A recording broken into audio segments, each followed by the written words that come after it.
나라에서 떡을 먹는 자는 복되도다 하니 이르시되 어떤 사람이 큰 잔치를 베풀고 많은 사람을 청하였더니 잔치할 시각에 그 청하였던 자들에게 종을 보내어 이르되 오소서 모든 것이 준비되었나이다 하매 다 일치하게 사양하여 한 사람은 이르되 나는 밭을 샀음에 아무래도 나가 보아야 하겠으니 청컨대 나를 양해하도록 하라 하고 또 한 사람은 이르되 나는 소 5겨레를 샀음에 시험하러 가니 청컨대 나를 양해하도록 하라 하고 또 한 사람은 이르되 나는 장가 들었으니 그러므로 가지 못하겠노라 하는지라. 종이 돌아와 주인에게 그대로 고하니 이에 집주인이 노하여 그 종에게 이르되 빨리 시내의 거리와 골목으로 나가서 가난한 자들과 몸 불편하는 자들과 맹인들과 저는 자들을 데려오라 하니라. 종이 이르되 주인이여 명한 신도를 하였으되 아직도 자리가 있나이다. 주인이 종에게 이르되 길과 산 울타리 가로 나가서 사람을 강권하여 데려다가 내 집을 채우라. 내가 너에게 말하노니 전에 청하였던 그 사람은 하나도 내 잔치를 맛보지 못하리라 하였다 하시니라. 아멘. 하나님의 말씀이었습니다. 우리는 컴 왕의 초대로라고 하는 시리즈로 오늘 7번째 말씀을 듣고 있습니다. 다음 주 한 주 더 하면 이 시리즈가 마무리하게 될 텐데요. 여러분 말씀을 들으시면서 어떠셨습니까? 내가 왕이신 하나님께 초대를 받아서 그 하나님 앞에 나아가는 것이 영광이라는 생각이 드셨습니까? 그러면 여러분은 최고의 복을 받은 사람입니다. 나 같은 죄인을 불러주셔서 참 감사하다는 생각이 드셨습니까? 그것이 은혜입니다. 그러나 혹시 여러분 중에서 아직도 하나님께로 나아가지 못하는 분이 있으신가요?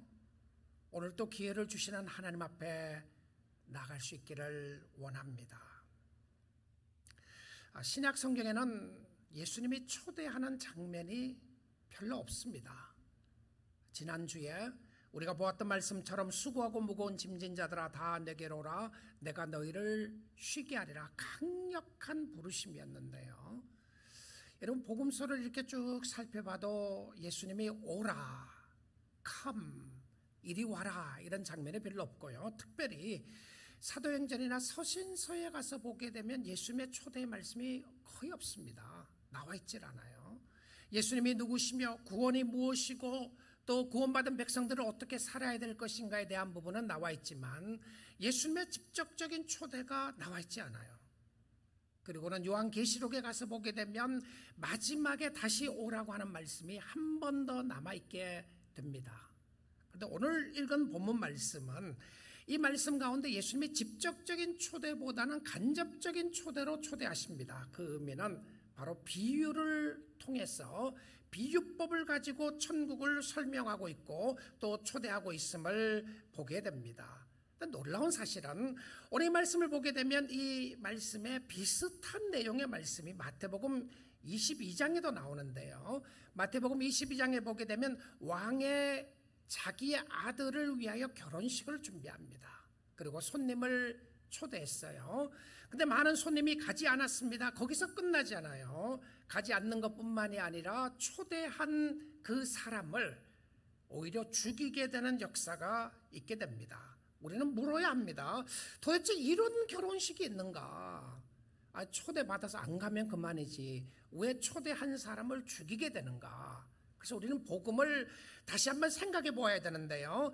예수 믿는 사람들에게 복음은 참 은혜고 축복이지만 복음을 거부하는 사람들에게는 정말 이것이 관심이 없습니다. 아무리 여러분이 좋게끔 복음을 포장한다고 할지라도 여기에 사탕이 있다, 여기가 캔디가 있다, 이것은 너무나도 스윗하고 아름다운 것이라고 아무리 포장을 해도 이것을 거부하는 사람들에게는 스텀블링 블락이 된다는 거예요. 오히려 걸리는 돌이 되는 것을 보게 됩니다. 이것이 복음의 신비 중에 하나입니다. 우리 사랑하는 성도 여러분, 오늘 아침 시간에 복음을 듣고 있는 여러분의 심령이 확 마음이 열려지면 좋겠습니다. 그래서 하나님의 말씀에 경청하면 좋겠어요. 말씀이 들려지고 이 말씀 앞에, 부르심 앞에 나아가 하나님 앞에 마음을 열고 손을 들고 항복하며 주님을 섬기겠다고 고백하는 주의 백성들은 행복하고 복받은 사람들입니다. 왜냐하면 이 복음의 말씀이 쉽게 들려지지 않기 때문에 그렇다는 사실입니다. 자, 오늘 배경을 통해서요, 예수님이 주신 말씀의 비유를 통해서 또 이 말씀을 이해하고 또 살펴보기를 원합니다. 누가복음 14장 15절 말씀, 본문 말씀입니다. 함께 먹는 사람 중에 하나가 이 말을 듣고 이르되 무릇 하나님의 나라에서 떡을 먹는 자는 복되도다 하니. 자, 지금 이 말씀이 예수님이 천국의 혼인잔치에 대한 이야기를 하는 순간이 어떤 때이냐면 식사하고 있는 중에 이야기하십니다. 근데 전체적인 누가복음 14장의 배경을 보게 되면 예수님이 바리새인들과 함께 식사하는 장면을 목격할 수가 있습니다. 바리새인들과 세 번의 이런 이야기가 나타나게 되는데요. 첫 번째 이야기는 안식이라고 하는 이야기였어요. 예수님이 안식일에 병을 고쳤습니다. 그러니까 예수님을 책잡으려고 하는 거예요. 어떻게 예수가 당신의 안식일에 일을 하느냐, 병을 고치느냐. 그때 예수님이 하셨던 말이 이거였습니다. 너희 중에 너희 양이나 소가 웅덩이에 빠졌으면 안식일이라도 꺼내지 않겠느냐. 그러니까 한마디도 대답하지 못했습니다. 예수님은 자기의 어린 양을 찾아오시고 양을 고치신다는 의미에서 말씀하셨던 것이었고요. 그 다음에 두 번째 이야기에 나오는 것이 무엇이었냐면 잔치집에 초대를 받거든 너희는 맨 상석에 앉지 말고 끝에 앉으면 좋겠다, 이 말씀을 하시고요. 그리고 나서 이제 식사를 하고 있습니다. 맛있게 밥을 먹다가 어떤 한 사람이 이야기를 합니다. 바리새인의 지도자 중에 한 사람이었던 것 같아요. 그런 이야기를 하면서 이렇게 이야기를 합니다. 천국 혼인잔치에서 밥을 먹으면, 떡을 먹고 함께 식사하면 얼마나 좋겠는가, 이런 이야기를 합니다. 아마 이 질문을 한 사람은 사실 질문이 아니고 그냥 스테이트먼트를 하는 겁니다. 말을 하는 거예요. 그를 이렇게 생각했던 것 같아요.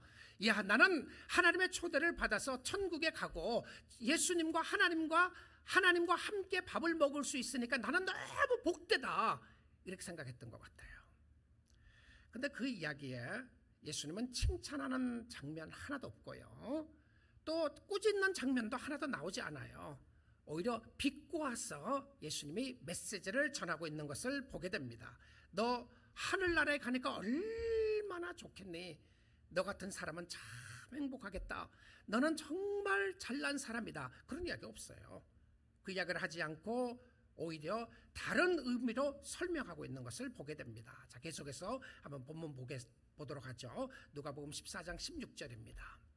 이르되 어떤 사람이 큰 잔치를 베풀고 많은 사람을 청하였더니. 자, 배경을 우리가 들었죠. 어떤 바리새인이 한 이야기를 가지고 이야기를 하니까 예수님이 이렇게 이야기를 합니다. 어떤 사람이 큰 잔치를 베풀고. 자, 누가복음에서는 그 사람이 어떤 사람이었는지 이야기를 하지 않고요, 잔치를 베푸는데 큰 잔치라고 great feast라고 하는 이야기만 하는 것입니다. 그리고 많은 사람을 초대했다고 이야기합니다.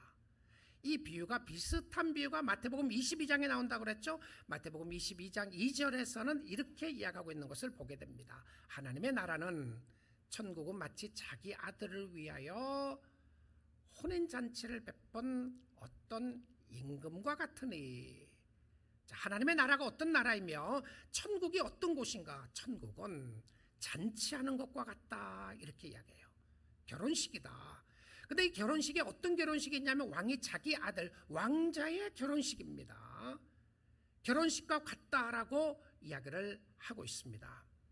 자, 하나님의 나라 곧 천국을 혼인잔치로 비유를 하시는데, 도대체 이 혼인잔치가 천국에서 이루어지는 결혼식이 누가 누구를 위한 베푼 결혼식인지를 확인해 보도록 하겠습니다. 계시록 19장 9절인데요. 천사가 내게 말하기를 기록하라. 어린 양의 혼인잔치에 청함을 받은 자들은 복이 있다 하고. 자, 어린 양이신 예수 그리스도의 결혼식입니다. 천국은 어린 양의 혼인잔치에 참여하는 겁니다. 나는 어린 양의 혼인잔치, 예수의 결혼식에 갈 마음이 하나도 없다. 예수 모르는 거죠. 거기 뭐로 가느냐? 예수를 알지 못하기 때문에 하는 이야기입니다. 근데 청함을 받은 자는 복이 있나니, 그리고는 이것은 하나님의 참된 말씀이다 라고 이야기를 합니다. 어린 양의 혼인잔치였는데 예수의 결혼식이었습니다. 예수님이 신랑이 되시고 그리고는 신부들을 초대하는데 그 신부들을 위해서 결혼식을 준비하는 거예요. 근데 도대체 신부가 누구죠? 신부가 누구입니까? 요한계시록 21장 9절부터 10절 말씀에 신부를 소개합니다. 7대접을 가지고 마지막 7재앙을 담은 7천사 중 하나가 나와서 내게 말하여 이르되, 이제 마지막 재앙이 다 끝난 겁니다. 모든 것을 끝나고 나서 이렇게 이야기를 해요. 이리 오라. Come unto me, come here. 이리 와라. 그리고는 신부 곧 어린 양의 아내를 네게 보이리라 하고 신부를 보여주겠다는 거예요. 자, 지금 누가 보는 겁니까? 사도 요한이 보는 거예요. 사도 요한에게 천사가 이야기를 합니다. 신부를 보여줄 테니까 이리 와보라 이야기를 해요. 왜냐하면 핵심이 어린 양이신 예수 그리스도였다가 신부가 누구인지를 이야기를 합니다. 신부를 한번 확인해 보죠. 신부가 누군지요. 자, 그 다음 9절 10절을 봅니다. 성령으로 나를 데리고 크고 높은 산으로 올라가 하나님께로부터 하늘에서 내려오는 거룩한 성 예루살렘을 보이니. 자, 신부를 보여주겠다고 이야기를 했는데 신부는 안 보여주고 예루살렘 성을 보여주십니다.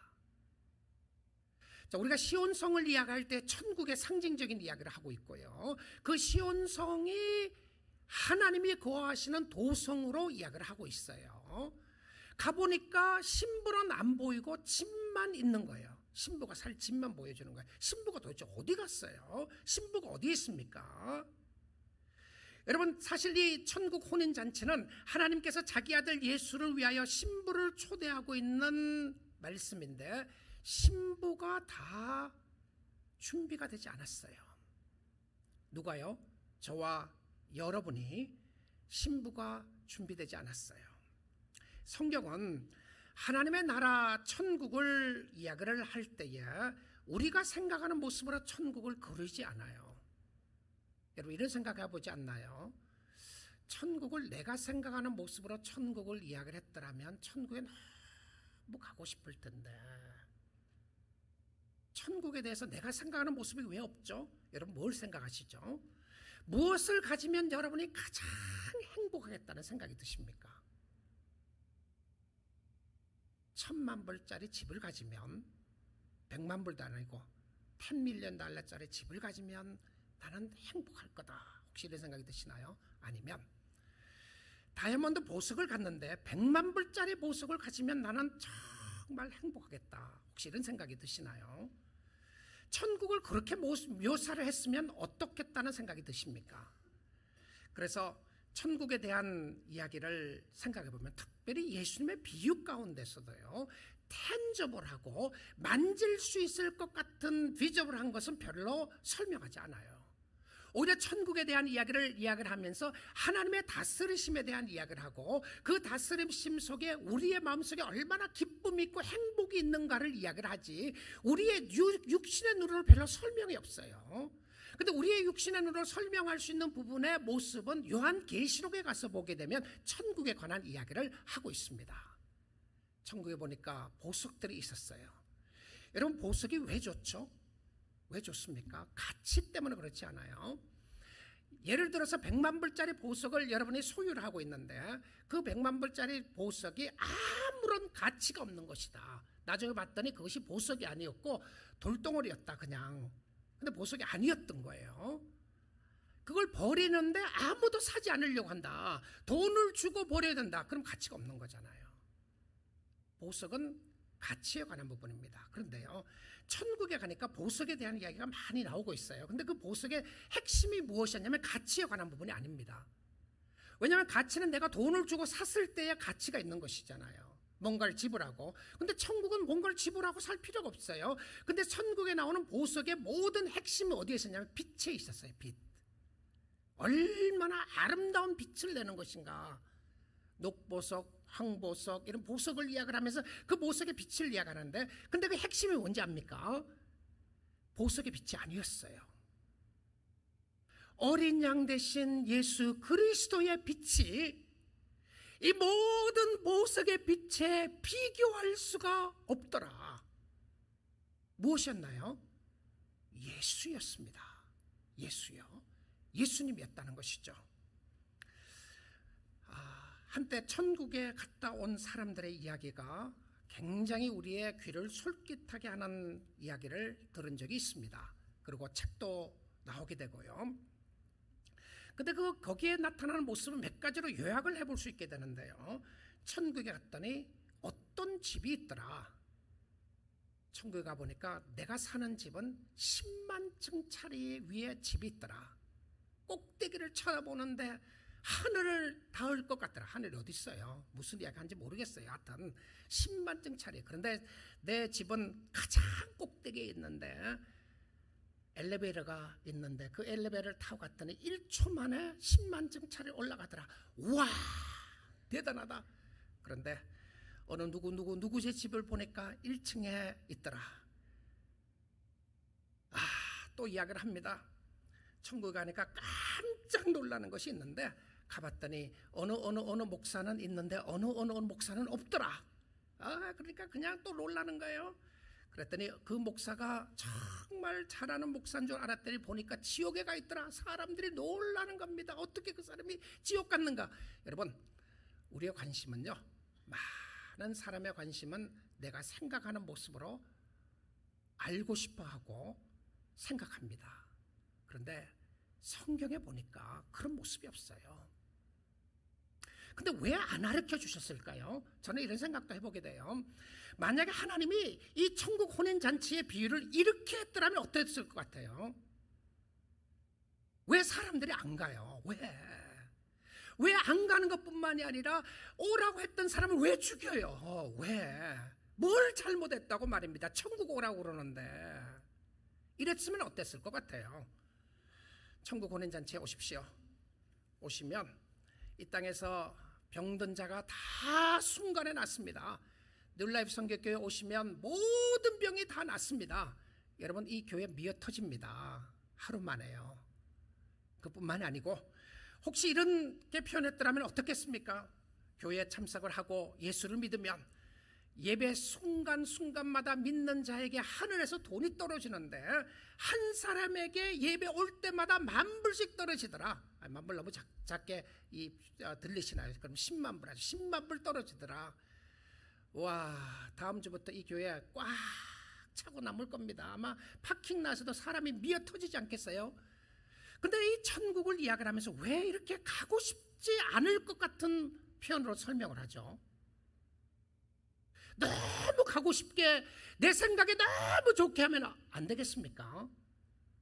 또 여러분이 생각하는 모습이 없는 이유가 있습니다. 저는 그 핵심이 하나님 나라 천국의 핵심은 예수 그리스도입니다. 누구와 함께 하는 자가 가장 중요했어요. 정말 복음은 예수라고 이야기를 하면 내가 예수 붙잡고 있는가 아니면 예수를 통해서 오는 무엇을 붙잡고 있는가? 정말 예수님인가? 예수님이 계시기 때문에 가고 싶고 예수님이 안 계시기 때문에 가지 말아야 하고 예수님이 무엇을 줄 것이 아니라 예수님이 계시기 때문에 천국이라는 생각이 드느냐는 것입니다. 예수님과 함께 있는 것이 모든 것을 해결하는 답으로 설명을 하고 있어요. 천국은 예수입니다. 천국은 예수님이고 예수님이 하나님 나라 천국이에요. 예수 없으면 천국 가면 안 돼요. 뭐 천국에 뭐가 좋다고 가겠습니까? 여러분, 아무리 보석으로 집을 단장했다고 할지라도 예수가 그곳에 거하지 않으면 천국이 아니에요. 그래서 우리가 생각하는 이런 부분들을 다 제거하십니다. 그 관점으로 보아야 이 비유가 이해가 됩니다. 예수님의 의도 속에 첫 번째로 초대 대상이 된 사람들은 유대인들이었습니다. 나는 하늘나라에 확실하게 간다 생각했던 유대 종교 지도자들이었고요. 그 중에서도 바리새인들이었습니다. 지금 이야기하면 교회 다니는 사람들인 거죠. 대대로 예수 믿은 사람들, 가문의 대대로 예수를 믿고 예수를 섬겼다고 하는 사람들, 나는 지금 30, 40, 50 평생 동안 교회에서 이것 봉사했습니다. 열심히 했습니다. 그런데 예수와는 상관없는 사람들, 이들에게 이야기를 하고 있는 것을 보게 됩니다. 자, 이 말씀을 한번 예수님의 비유를 살펴보도록 하죠. 17절부터 한번 보겠습니다. 잔치할 시각에 그 청하였던 자들에게 종을 보내어 이르되 오소서, 모든 것이 준비되었나이다 하매, 그 당시 유대인의 풍습 속에는 혼인잔치를 하게 되면 초대장을 미리 보낸다고 합니다. 몇 달 전에, 몇 년 전에 이야기할 수도 있고요. 근데 이제 잔치가 다 준비가 되면, 모든 것이 준비되면 그 초대했던 사람들에게 언제 몇 월 며칠 몇 시에 우리 아들 결혼식이 있으니까 이제 오십시오라고 하는 두 번째 기별을 보내는 것과 같은 겁니다. 자, 근데 이 이야기를 하는데요, 어떤 모습이 있는지를 한 18절 한번 보도록 하겠습니다. 세 분류의 사람이 나와요. 그런데 세 분류의 사람들이 다 동일한 답을 합니다. 다 일치하게 사양하여 한 사람은 이르되, 자, 그 한 사람이 부자였는지, 그 한 사람이 남자였는지 여자였는지, 그 한 사람이 어떤 지위에 있었는 사람인지는 아무런 표현이 없습니다. 그냥 한 사람입니다. 이르되 나는 밭을 샀음에 아무래도 나가 보아야 하겠으니 청하건대 나를 양해하도록 하라고. 못 가겠다는 거죠. 못 가겠는 이유가 내가 밭을 샀기 때문에 못 가겠다, 이렇게 이야기를 합니다. 자, 두 번째 사람 볼게요. 두 번째 사람은, 또 한 사람은 이르되 나는 소 5겨리를 샀으며, 소 5겨리가 10마리입니다. 소 10마리를 샀는데 시험하러 가야 한다. 테스트를 하는데 소 10마리 무슨 테스트를 했을 것 같아요? 아마 멍에를 지우고 밭을 잘 가는지 짐은 잘 꾸려가는지를 테스트를 해야 된다고 생각을 한 것 같아요. 청하건대 나를 양해하도록 하라 하고. 세 번째 분류입니다. 또 한 사람은 이르되 나는 장가 들었으니 그러므로 가지 못하겠노라 하는지라, 나는 결혼했으니까 못 가겠다고 이렇게 이야기를 합니다. 자, 여러분, 이 세 사람의 세 이야기가 굉장히 일리가 있는 이야기입니다. 그리고 정당한 이유인 것 같아요. 정당한 이유인 것 같다는 그 의미는, 이들이 잔치에 가지 않는 이유가 무엇을 되느냐면 모두 생활에 관한 이유입니다. 여러분, 다 먹고 사는 이유라는 것이죠.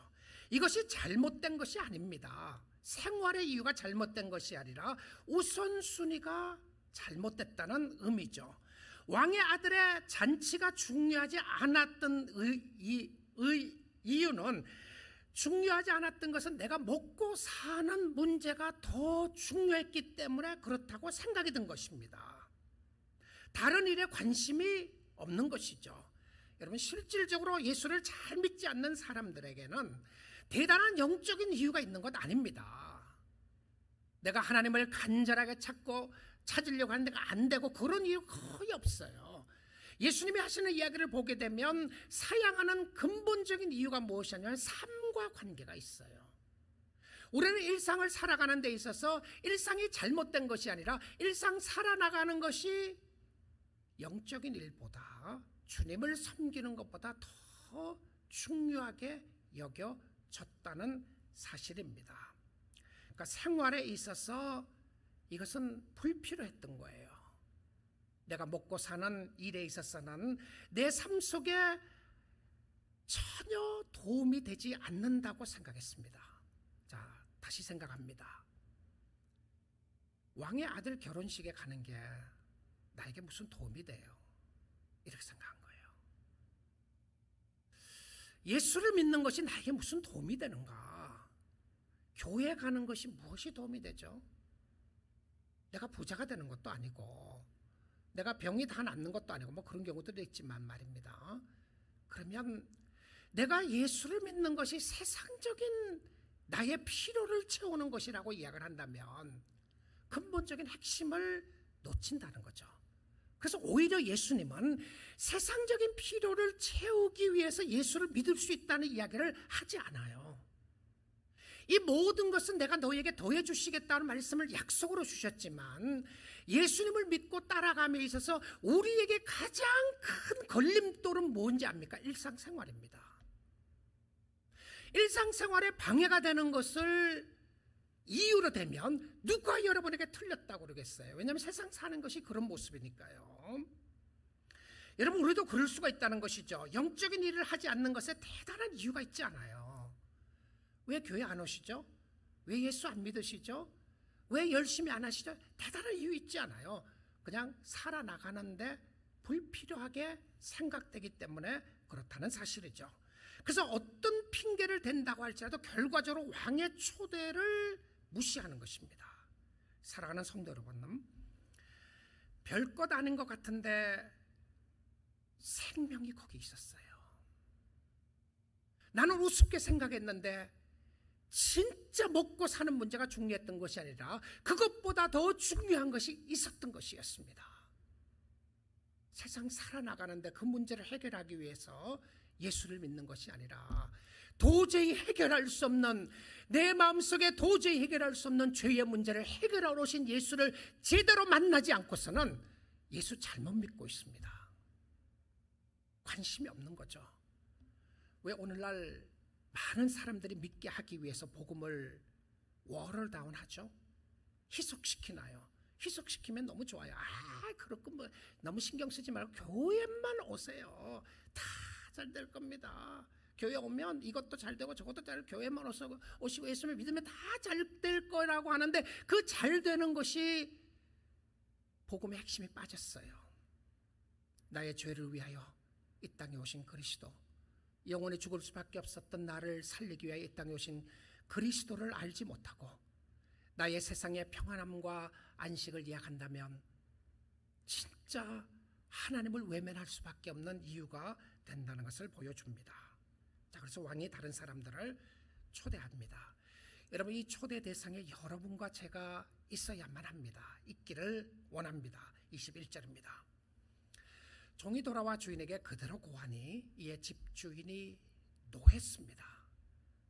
하나님이 기뻐하지 않았어요. 첫 번째 분류의 사람들이 유대인들이었습니다. 예수님이 이야기하는 사람들요, 스스로 자기는 하나님 나라에 가고 있다고 생각했던 사람들이었는데 그들이 아니었어요. 종에게 이르되 빨리 시내의 거리와 골목으로 나갔어. 자, 네 분류의 사람이 나옵니다.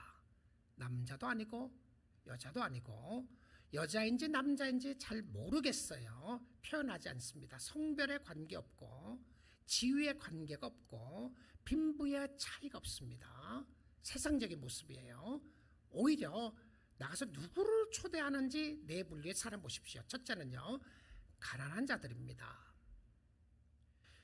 누가는 이 복음서를 기록하면서 심령이 가난한 자는 복이 있나니 천국이 저희 것이며 라고 하는 말씀을 산상수훈에서 예수님이 말씀하셨어요. 근데 누가는 신기하게도요, 심령이 가난하다는 단어를 빼버립니다. 산상수훈의 말씀 속에서요. 그리고 실질적으로 어떤 단어를 쓰냐면 가난한 자는 복이 있나니, 그럼 이 부분이 실질적인 어떤 세상적인 가난함이 아니라는 것을 알게 됩니다. 영적으로 가난한 자를 이야기했어요. 사회적으로 가난한 자를 이야기했습니다. 가난한 자들과 몸 불편한 자들과 맹인들과 저는 자들을 데려오라. 누가는요, 직업이 의사였습니다. 그래서 누가복음에 보게 되면 병자들, 환자들을 예수님이 긍휼히 여기시는 장면을 세밀하게 묘사합니다. 그리고 그 병이 어떻게 나았는지에 대한 부분도 세밀하게 묘사를 해줘요. 근데 여기에 나오면 네 분류의 사람 중에서 세 분류는 전부 다 병자들입니다. 몸 불편하고 맹인이고 전원자들이었습니다. 자, 근데 이 사람들 전부 다 누구예요? 사회적으로 도움이 필요한 사람이었습니다. 다른 의미로 하면 이 네 분류의 사람들 전부 다 누구였냐면 잔치의 초대를 받아서 가는데 아무런 선물을 준비할 수 없는 사람들입니다. 왕의 아들 결혼식에 가는데 뭘 준비해서 가야죠? 내가 돈을 얼마나 들고 가면, 부주금으로 얼마나, 축의금으로 얼마나 들고 가면 이 사람을 만족하게 할 수 있겠습니까? 근데 그런 거를 가지고 갈 수 있는 사람이 아무도 없어요. 다 가난한 사람들입니다. 아무것도 없는 사람들이었어요. 여러분, 하나님 앞에 나가는 사람은 누구인가? 하나님의 초대를 받은 사람은 누구인가? 한마디로 하면 자신이 죄인이라고 느끼는 사람이었습니다. 신비하죠? 이런 것을 느끼지 않고 나는 주님이 없이는 살 수가 없습니다. 내 마음 아시죠? 내 심정 아시죠? 내 마음 아시잖아요. 당신이 필요합니다. 이런 고백을 하지 않고 나의 무엇을 드러내고 나의 무엇을 가지고 가고 나의 의를 드러내면서 내가 주님 앞에 뭔가를 했다고 하는 사람은 주님을 실질적으로 만나지 못해요. 예수님이 초대한 사람의 대상 속에 드는 사람은 전부 다 예수를 구주로 고백하며 두 손 들고 항복하는 사람이었습니다. 우리의 재능도 아니고 우리의 돈도 아니고 우리의 능력도 아니고 빈손 들고 가는 사람이었어요. 찬송가 가사에 이런 가사가 있죠. 빈손 들고 앞에가 십자가를 붙드네. 의가 없는 자라도 도와주심을 바라고.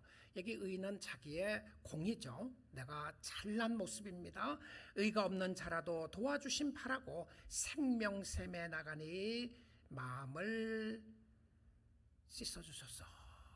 여러분, 예수 앞에 나가는 사람의 모습이었는데 누가는 의사의 관점으로 예리하게 보면서 마음이 아픈 사람들, 병이 있어서 육신으로 아픈 사람들, 사회적으로 외면당했던 사람들, 내가 이 땅을 내 힘과 내 의지로 살아나가는 것이 아니라 예수님 당신이 필요합니다. 예수님 당신이 최고입니다. 예수님 당신이 나의 구원자가 되시고 내가 주님을 붙잡지 않고서는 아무것도 할 수 없습니다라고 하는 그 사람을 주님이 찾아가고 있다는 것을 보게 됩니다.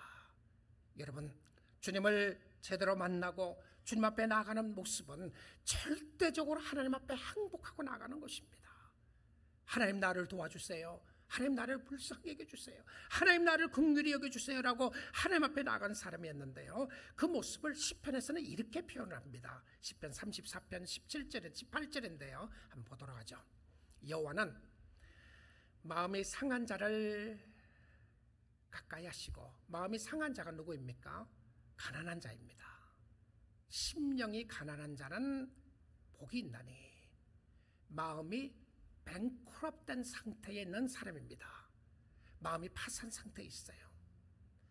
그리고는 충심으로, 전심으로 마음의 중심을 다해서 통회하는 자를 구원하시는도다. 마음이 상한 자와 그 다음에 애통하는 자였어요. 왜 애통을 합니까? 왜 울죠?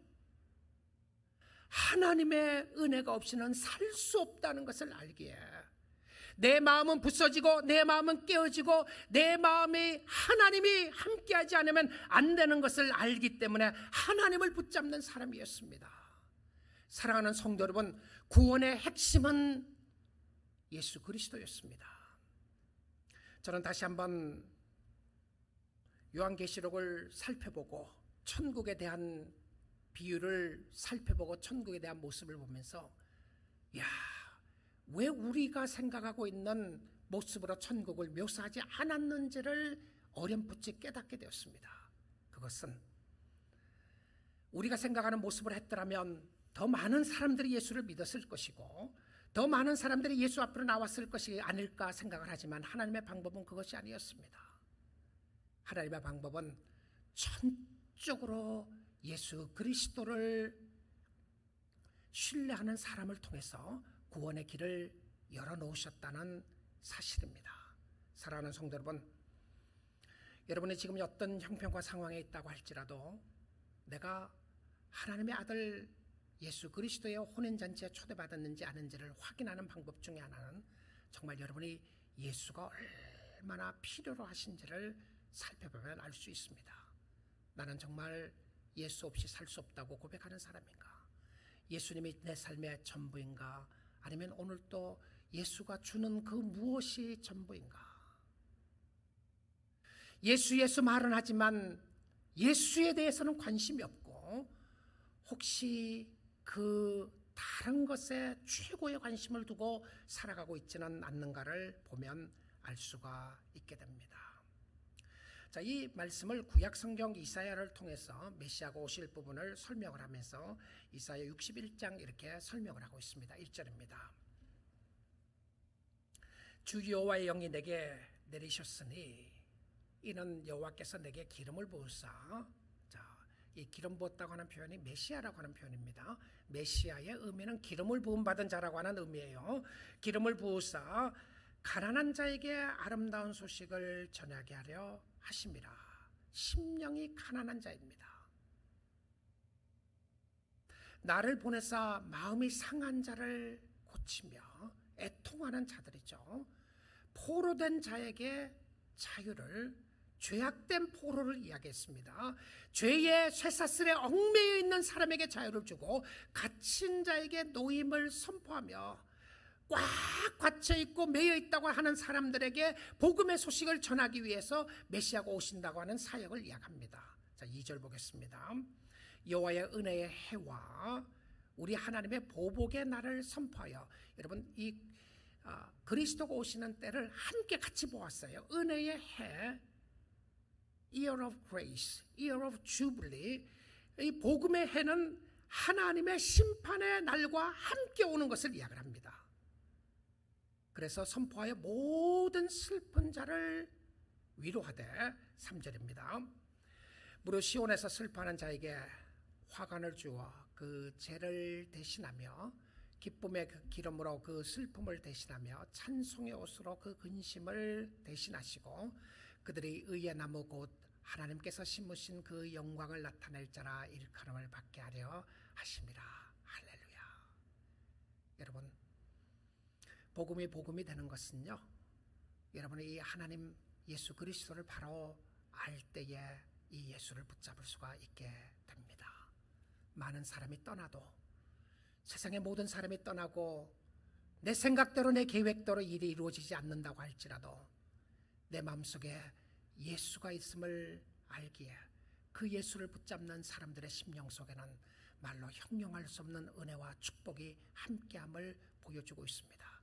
사랑하는 성도 여러분, 저와 여러분이 진짜 필요한 것은요, 예수 그리스도와 영원히 사는 영생을 얻는 것입니다. 천국 혼인잔치에 참여하는 것이고, 여러분을 신부로 부르셔서 하나님의 영광스러운 자리에 참여하는 것인데, 그 영광스러운 자리에 참여하기 위해서는 여러분의 세상적인 가치를 버려야 합니다. 예수와 함께 겸하여 섬기고 있는 우상들을 버리셔야 합니다. 교회의 우상을 버리시고 여러분의 종교의 의식적인 우상을 버리시고 전심으로 그리스도를 붙잡으셔야 합니다. 주님밖에 없습니다. 주님이 나의 삶의 주인이십니다. 주님, 내가 지나가는 이 길 속에 어려움이 있고 힘든 일이 있고 이해할 수 없고 알 수 없는 일이 일어나지만 내가 주님을 오늘도 의지하고 붙잡고 나가겠습니다. 내 주위에 여전히 문제들이 있고 어려움이 있다고 할지라도 주님, 내가 주님 의지하고 믿음으로 나아가겠습니다. 그때 주님의 역사를 경험하고 체험할 수 있게 되는 겁니다. 주님의 의도는요, 여러분의 삶 속에 힘들고 어려운 일을 통해서 주님의 진짜 의도는 주님 붙잡기를 원하는 것입니다. 여러분, 헛된 영광과 헛된 부귀와 헛된 것을 붙잡지 마시고 오늘도 이 아침 시간에 예수 그리스도를 꼭 붙잡고 힘드시나요? 주님 붙잡으세요. 고통이 너무 심하십니까? 예수님 붙잡으시고요. 너무 마음이 괴롭고 아프시나요? 주님이 치유와 안식을 주실 것을 바라보며 예수 앞으로 돌아올 수 있기를 원합니다. 오늘 예수님이 여러분을 초대하고 있습니다. 빈손 들고 앞에가 십자가를 붙잡는 것은 그 어떤 것도 우리가 주님 앞에 내놓을 수 있는 것이 없기 때문에 그렇습니다. 우리의 구원의 역사는 하나님이 거저 주시는 은혜의 선물이었습니다. 이 주님 사랑하시고 이 주님의 초대에 마음을 여시고 응하시고, 하나님, 내가 여기 있습니다. Here am I. 주님, 내가 여기 있습니다. 내가 주님 사랑합니다. 섬깁니다. 신앙의 고백을 통해서 하나님을 섬기고 죽게 나가는 축복이 있기를 주님의 이름으로 축복드립니다.